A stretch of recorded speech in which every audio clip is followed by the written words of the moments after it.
आप देख रहे हैं मौसम तक चैनल। मैं हूं देवेंद्र त्रिपाठी। हम बात करेंगे अगले 2-3 दिनों के दौरान क्या कुछ मेजर चेंज होने वाला है भारत के मौसम में। और इससे पहले एक बार इस डेटा शीट के जरिए मैं आपको दिखाता हूं कि किस तरह की बारिश पोस्ट मानसून सीजन में 1 अक्टूबर से लेकर 18 दिसंबर के बीच पूरे भारत में रिकॉर्ड की गई है। यहाँ आप देख सकते हैं, अगर हम सब डिवीजन वाइज देखें, यानी कि उत्तर, मध्य, पूर्वी और दक्षिण भारत के हिसाब से, तो पूर्वी और पूर्वोत्तर भारत के क्षेत्रों में सामान्य से 10% ज़्यादा वर्षा रिकॉर्ड की गई है। इसमें जो ज़्यादा सरप्लस है, ये जो आंकड़ा पूर्वी और पूर्वोत्तर भारत का, वो पूर्वी भारत की बारिश के चलते है, जिसमें पश्चिम बंगाल, झारखंड और बिहार शामिल है, जहां पर बारिश सामान्य से ज़्यादा हुई है। ये आप देख सकते हैं, सब हिमालयन वेस्ट बंगाल और सिक्किम, और साथ ही साथ गंगेटिक वेस्ट बंगाल, झारखंड और बिहार, यहाँ पर ज़्यादा बारिश हुई है। जबकि इसके अलावा जो पूर्वोत्तर भारत के क्षेत्र हैं, जिसमें NMMT और अरुणाचल, असम, मेघालय शामिल हैं, इन सभी क्षेत्रों में सामान्य से कम वर्षा दर्ज की गई है। मध्य भारत, उत्तर भारत के क्षेत्रों में यहाँ पर आप देख सकते हैं, उत्तर भारत के क्षेत्रों में बारिश में 74% की अधिकता है। 43.6 मिलीमीटर वर्षा की जगह पर 75.8 मिलीमीटर बारिश रिकॉर्ड की गई है। और यहाँ पर अगर आप देखें कि कहाँ पर ज़्यादा हुई है, कहाँ पर कम हुई है, तो उत्तर भारत में कोई भी ऐसा क्षेत्र नहीं है जहाँ पर इस साल पोस्ट मानसून सीजन में बारिश में कमी हो। आंकड़ों की बात मैं कर रहा हूँ। आंकड़े, कई बार होता है कि कुछ ही दिनों में बहुत ज़्यादा वर्षा हो जाती है, जिसकी वजह से आंकड़े तो आपके बहुत अच्छे शो करते हैं, लेकिन फील जो होती है वो डेफिशिएंसी की रहती है। तो उत्तर भारत के क्षेत्रों में कई दिनों से बारिश नहीं हुई है। लोगों को बारिश का इंतज़ार है, मैदानी इलाकों में भी और पहाड़ों पर बर्फबारी का, लेकिन इसके बावजूद यहाँ पर आंकड़े बेहतर प्रदर्शन करते हुए नजर आ रहे हैं। उसके पीछे की गणित आप समझते हैं। मध्य भारत के क्षेत्रों में आप देखिए 30% अधिक वर्षा रिकॉर्ड की है, 96 mm रेनफॉल रिकॉर्ड की गई है। 21% है कम बारिश विदर्भ में, छत्तीसगढ़ में 16% कम है, और 41% की कमी यहाँ पर ईस्ट मध्य प्रदेश में है। बाकी सारे सब डिविजन्स में सामान्य से ज़्यादा वर्षा दर्ज की गई है। इसके अलावा साउथ पेनिनसुलर रीजन में 64% ज़्यादा वर्षा हुई है। और यहाँ पर कमी की बात अगर हम करें तो सिर्फ तेलंगाना में है 23% की, बाकी किसी भी जगह कम वर्षा नहीं हुई है। पूरे भारत में रेन सरप्लस है 46% के हिसाब से, और 170.8 मिलीमीटर वर्षा दर्ज की गई है।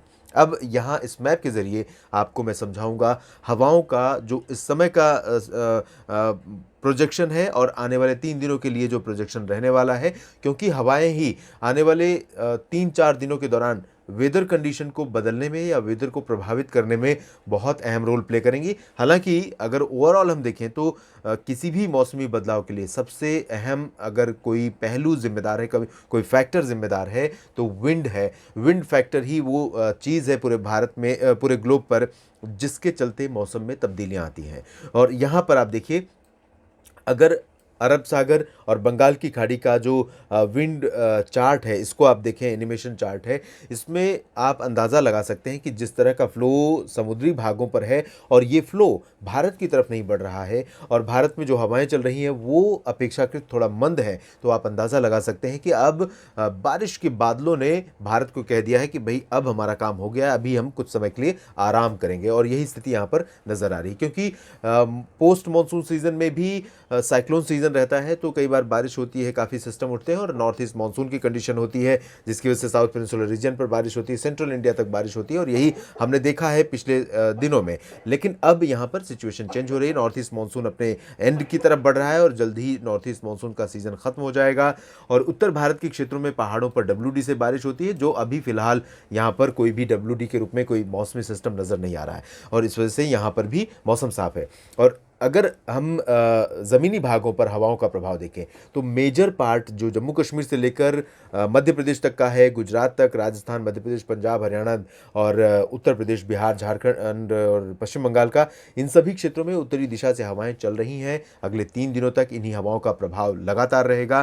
तापमान में स्टीप डिक्रीज देखने को मिलेगा। ट्रेंड जो रहेगा वो लगातार तेज़ गिरावट का रहेगा, और इसी वजह से बहुत ही हाड़ कँपाने वाली सर्दी का आलम राजस्थान से लेकर हरियाणा के कई शहरों में, पंजाब के अधिकांश शहरों में, दिल्ली में पहले से ही स्थितियां बदल चुकी हैं और अब अगले 3 दिनों के दौरान यानी आज, कल और परसों 19, 20 और 21 दिसंबर को इसी तरह का मौसम आपको देखने को मिलेगा और बहुत प्रचंड सर्दी का सामना यहाँ पर करना पड़ेगा। वेस्टर्न उत्तर प्रदेश में और यहाँ तक कि सेंट्रल पार्ट्स तक पहुँच गई है सर्दी का जो प्रभाव है वो पहुँच चुका है। हालांकि पूर्वी उत्तर प्रदेश में भी कई जगहों पर, बिहार, झारखंड और पश्चिम बंगाल में भी तापमान में बड़ी गिरावट हुई है और लोगों को सर्दी का सामना करना पड़ रहा है। लेकिन उत्तर भारत का जो मैदानी इलाका है उसका जो तापमान इस समय है वो बाकी मैदानी इलाकों की तुलना में सबसे नीचे है।